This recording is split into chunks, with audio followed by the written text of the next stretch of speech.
Ang Ginoo manaag kaninyo. Manasab kanin. Pagbasa gikan sa Santos nga Ebanghelyo sumala ni Lucas. Mayaw ni ka, o Ginoo. Usa ni ana ka higayon may daghang kobrador sa buhis ug mga makasasala nga miadto kang Hesus aron pagpamati kaniya. Unya ang mga Pariseo ug ang mga magtutudlo sa balaod nagbagulbol nga nag-ingon, kining tawhana nag-abi-abi sa mga makasasala ug nakigsalo pagani kanila. Tungod niini misugilon kanila si Hesus ug usa ka sambingay. Si Hesus mipadayon sa pag-ingon, dihay usa ka tawo nga may duha ka anak nga lalaki. Usa ka adlaw ni ana ang manghod miingon sa iyang amahan, tay, hatagi na ako sa akong bahin sa katigayunan. Busa gibahin sa amahan ang katigayunan tali sa duha niya ka anak. Tapos sa pipila ka adlaw gibaligya sa manghod ang iyang bahin ug milangyaw siya sa layong dapit diin giusika niya ang iyang salapi sa mga kahilayan hangtod nga nahurot ang tanan. Unya miabot ang usa ka dakong gutom ni adtong dapita ug gihatod siya ngadto sa pagkawala gayoy nahot. Busa mialagad siya sa usa ka mga mulupyo ni adtong dapita ug gipadala siya ngadto sa iyang uma aron pag-atiman sa mga baboy. Tungod sa kagutom buot unta siyang mukaon sa bunga sa kahoy nga gilawg sa mga baboy apan walay mihatag kaniya. Sa katapusan nakaamgo siya sa iyang dakong sayop ug miingon siya, nagsubra ang pagkaon sa tanang sinuhulan sa akong amahan apan ako ania hapit na mamatay sa kagutom. Busa mupahawa ako niining dapita ug mupauli ngadto sa akong amahan ug sultihan ko siya, tay, nakasala ako sa Dios ug kanimo, dili na ako angay tawgon nga imong anak, isipan na lang ako nga usa sa imong mga sinuhulan.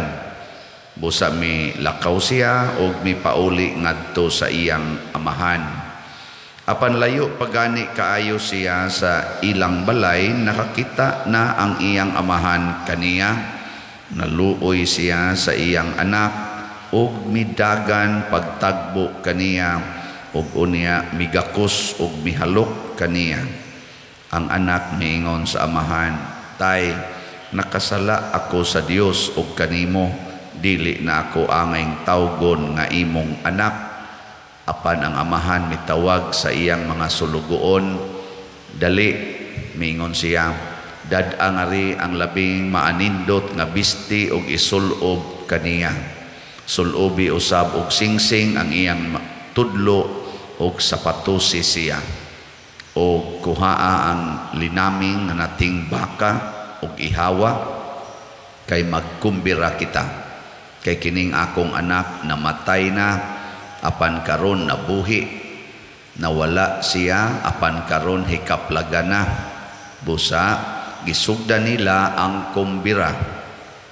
Niining higayuna didto sa uma ang anak nga magulang.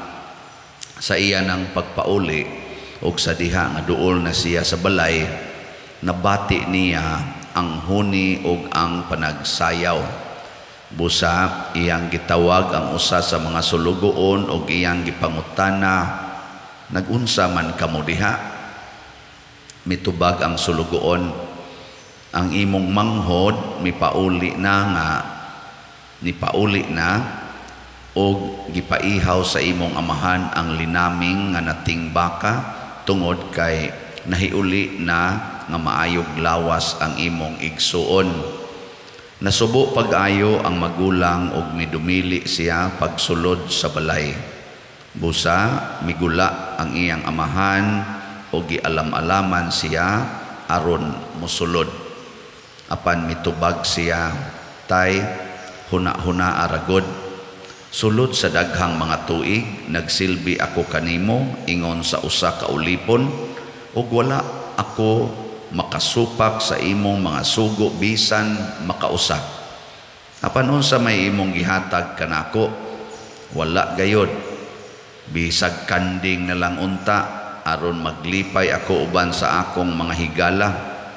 Apan kanang imong anak nag-usik-usik sa tanan mong katigayunan uban sa mga daotang babae, og sa iyang paghiuli imo hinuong giihawan sa linaming nga nating baka. Ang amahan mitubag, dong ikaw kanunay uban kanako, og imo ang tanan kong katigayunan. Apan kinahanglan gayod nga magkumbira og maglipay kita, kay ang imong igsuon namatay na, og karon nabuhi, nawala siya, og karon hikaplagan na. Ang Ebanghelyo sa Ginoo. Dayon ikaw, O Kristo.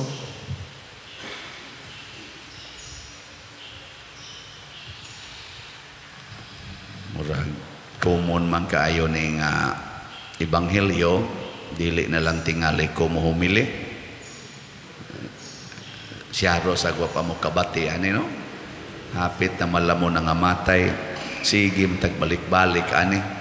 Nya common kaayo, dali ra sang sabton kay gi kuan man gi explain magmaayo. Nya kuan jud kayo ba kanang common nga kahimtang, pero nangita lang ko bag-o nga punto.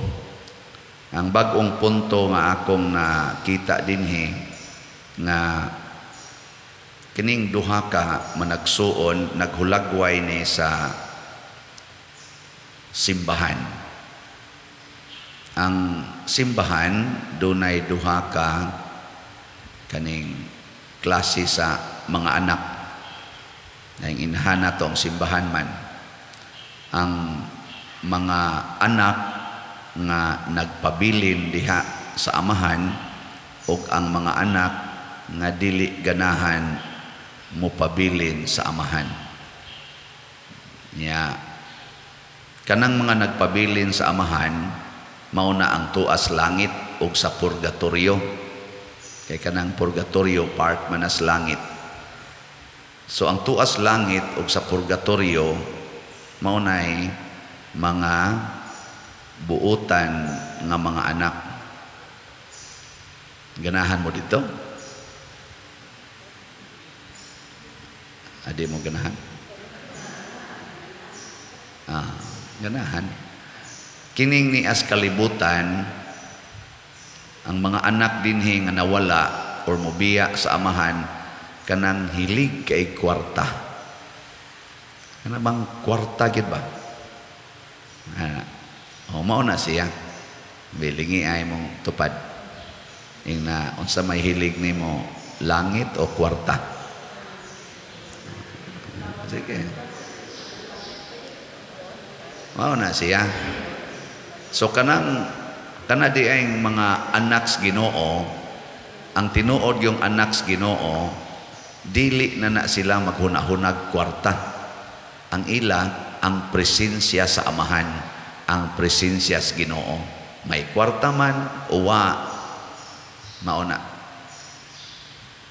Pero dunay panahon nga kining hilig sa presensya sa Ginoo masina o gamay sa mga tao nga hilig og kwarta. Ngano man kay kini manggong atong Ginoo, tungod kay di man siya hilig og kwarta, pero way limit ang iyang bahandi, di sa ni siya mahadlok mo gasto og kwarta. Kani bang Ginoo ba? Purti ning mo gasto og kwarta, way limit.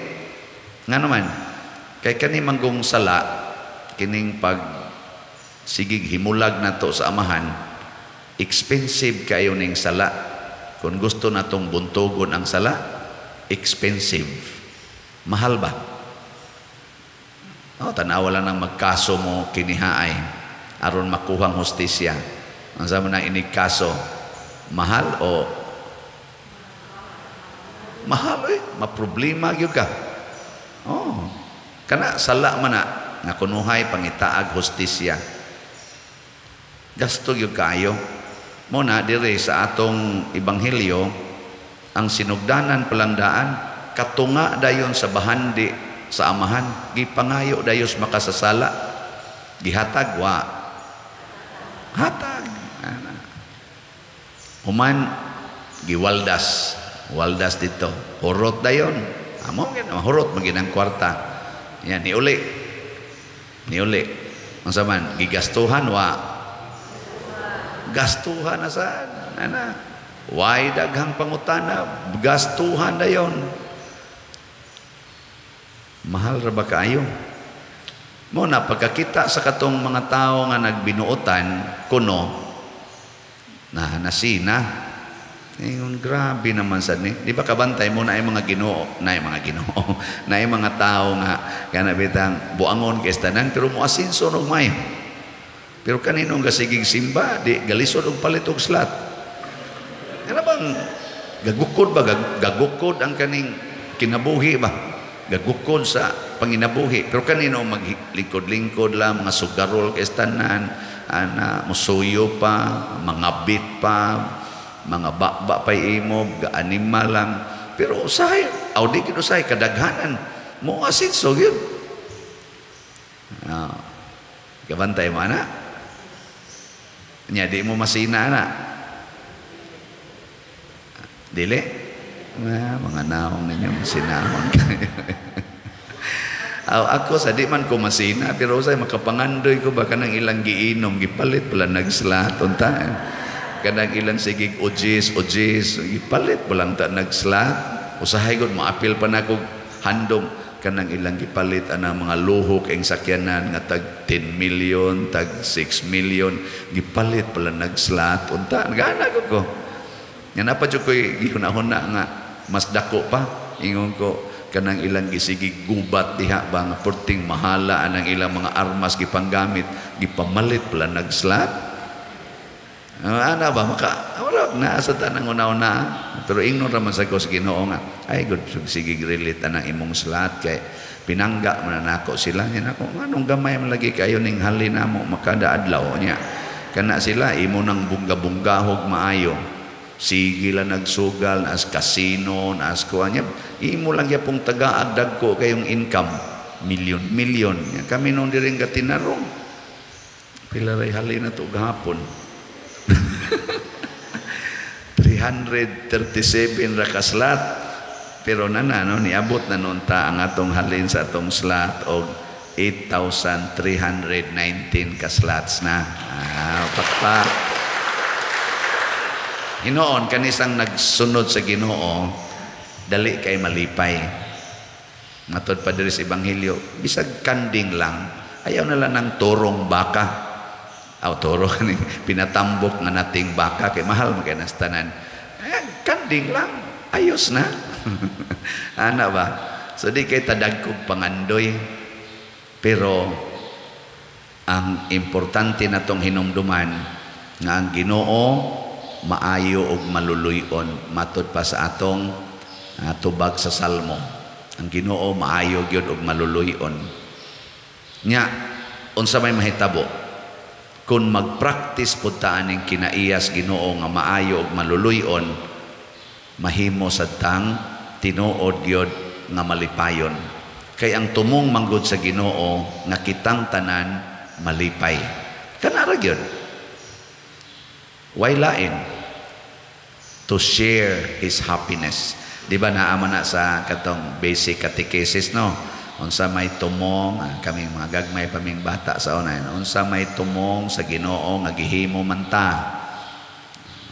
unsa dito ba kana gihimo kita sa Ginoo awa mo kibaw aron ta makaila kaniya mahigugma kaniya magsunod kaniya ug moambit sa iyang kalipay kana mo na siya wa mo kibaw na to know Him, to love Him, to obey Him, and to share His happiness.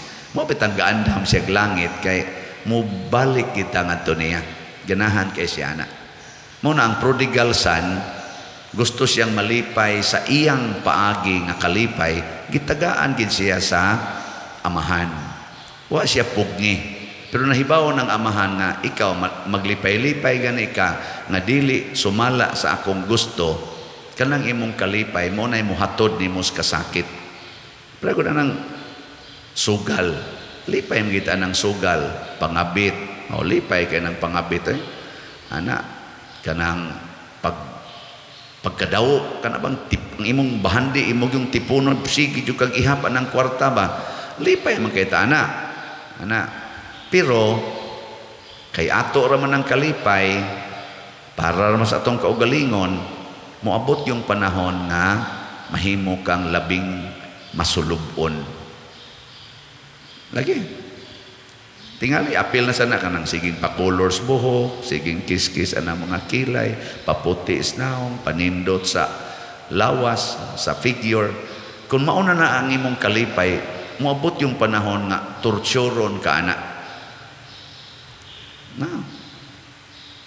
Ngilingay mong tupad. Na musta man karon o pa ka tortura. Kana bang mabalaka na ka ba? Mabalaka na kas imong buhok, mabalaka na kas imong kilay, mabalaka na kas imong kutis, wa pa ka na. Og naa ka torturon gyud kana gyud. Labi na gyud og gusto jud kay ka healthy gyud ka kanunay kay matud pa nimo health is wealth.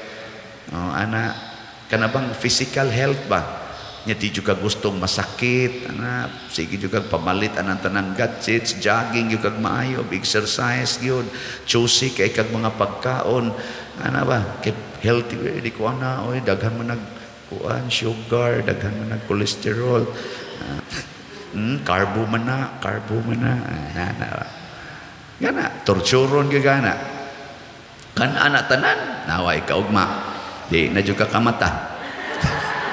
Wa gi torture.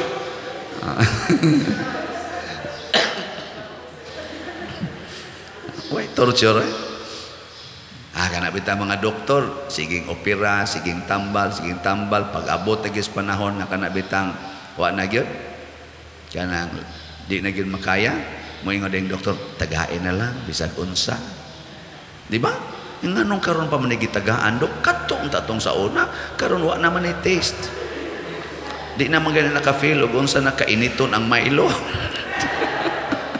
tagaan na nun bisag unsa ka diya kato tatong sa una tagaay bisan unsa mo na ang amahan ang Ginoo hata gina bisan unsa naara na nato kun mosunod ta niya pero mosunod tas Ginoo sa iyang prescription porting nindota.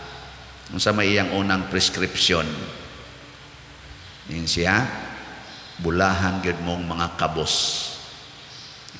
So tanan nga makapahimo na tong kabos, maoy pangitaa. Kana, gisunda na wa gyud kay stress, wa gyud kay kasakit, wa gyud kay kabugat nga bation. Kawaton sa imong silingan, imong kwarta, maingon ka, salamat Lord, makapakabos gini nako.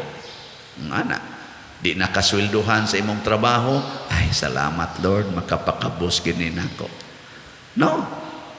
Ana, taktakon ka sa imong trabaho, salamat Lord, makapakabos ni nako, makapabulahan ni nako. Unsa pa may stress nimo diha? Saman, okay mo ana.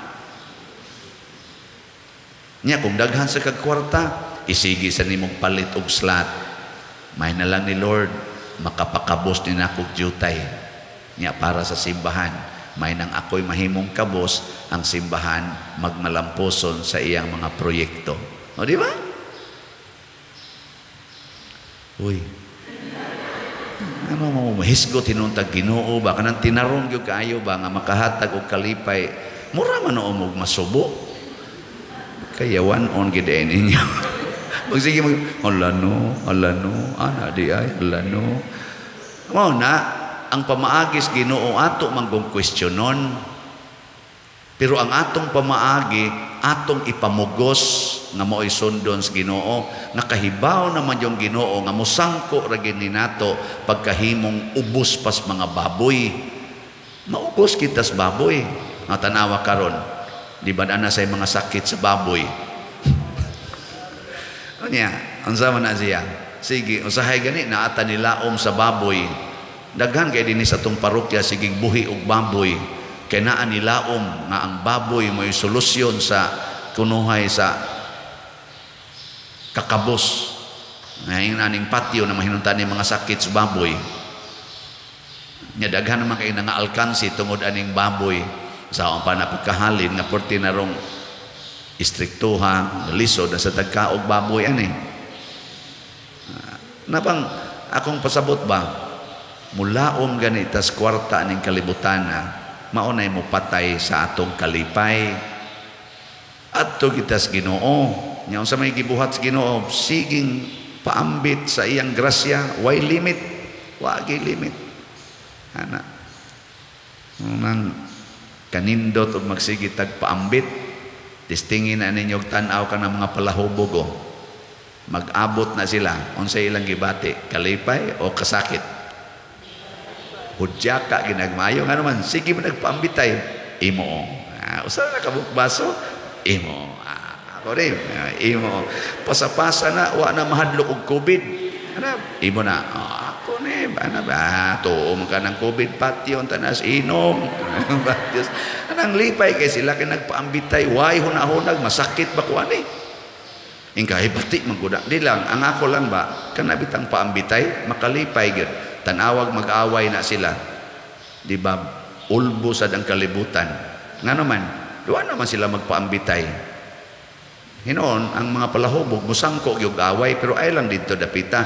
Kana lang yung pagpaambitay nila. Nindot kinatanahon, muna'y kinabuhi na kusuna. Naabutan, migbuntaga na, 1988 hangtod 1992. Perte na kung pala inuma. Abot yung buntagay, ba? Sige, atagay, usarang kabukbaso. Ana. Tanawa ng mga bata, ug mag-abot, niya nagdag ilang mga duaan. Kana mga kagmayng bata ba?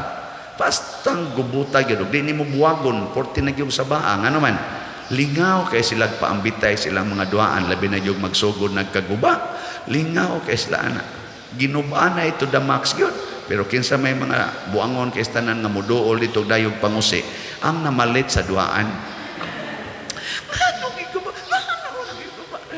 ay mao man ginay resulta sa duaan gubon man gina mo man kalipay sa mga bata ang pag-ibot anang mga unsay maibot diha ana diha man sila malingaw ana kana bang magkatag ang tanan palitan nimo truck magbuwag din ang ligid kana mga manobila kana mga atop mga suga bunluton gina tanan palitan nimo ang helikopter nga modagan-dagan madugay ang kato na lang palaban mo iksa-iksa ang mga ikog nawagtang na ang pakok halahapak dayon kusi dayon abo angon kang ginikanana ka palitin na lang nagbago aron sa gubo na sa nila nya okay na ninyo ayo pader kas kay kwarta nya unsa may imong palabihon ang kalipay sa imong anak o ang imong kwarta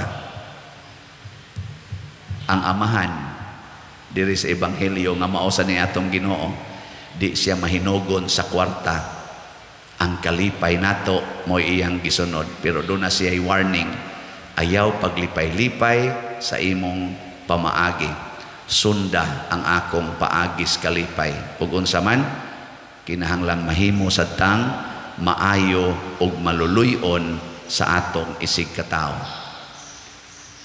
mosunod tas iyang pagkamaayo ug pagkamaluluyon let us be extravagant para malipay atong sigkatao. Kanabitang kung wapa mo kasuway, suway ni ninyo.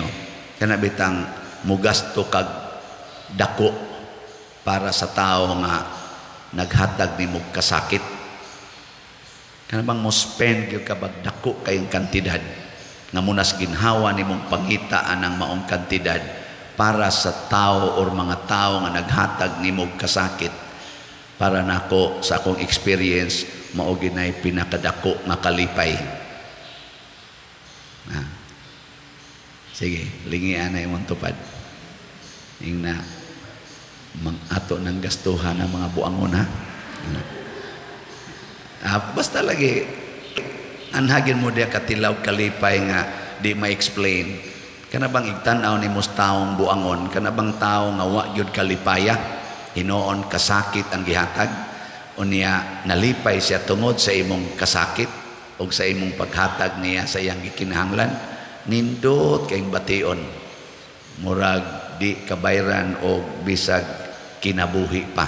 Muna si Kristo, gihatag niya ang tanan hasta iyang kinabuhi, aron lang ta malipay, o muna'y atong gihandom karon. Nya diha dapita anha ta mosunod kay maunay tinuod nga paggasto aning mga butang sa kalibutan aron lipayon ang uban dili ang atong kaugalingon. Anindog ta.